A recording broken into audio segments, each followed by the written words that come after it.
दरवाजा खटखटाया। आदम सवाती साहब घर में हैं? जी हैं, बाहर बुला लीजिए। आदम सवाती साहब बाहर आते हैं और उनको वारंट दिखाया कि हुजूर आपके खिलाफ कानूनी चाराजोई हुई है, ये वारंट मौजूद है, आपकी गिरफ्तारी करना चाहते हैं। बने ना बंदे ने पुत्र। एक आदमी तमीज सिखा रहा है। सोचो,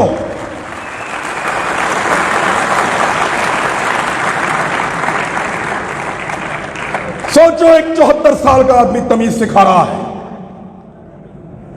उसकी पॉलिटिकल पार्टी को भूल जाएं आप। हो सकता है वो नून लीग से होता, हो सकता है वो जमात इस्लामी से होता, हो सकता है वो पीपल्स पार्टी से होता, कहीं से भी, लेकिन तमीज सिखा दी है उसने। अब रात को नहीं आएंगे, कपड़े नहीं उतारेंगे, वो जुल्म नहीं करेंगे। तो इसलिए डट जाना जरूरी है। जितने लोग आज तक तारीख में डट गए, क्या उन सबको यकीन था कि वो जीत जाएंगे? नहीं, बिल्कुल नहीं। अंधे को भी नजर आता था कि ये जंग जीते जाने के काबिल नहीं है, और उसको पता था कि सिकंदर बहुत ताकतवर है।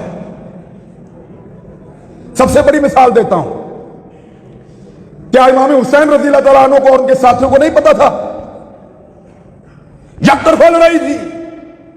जरूरी नहीं है कि आपने सारी लड़ाइयां जीतनी हो, कुछ लड़ाइयां आपको सिर्फ लड़नी होती हैं, उनमें उतरना पड़ता है।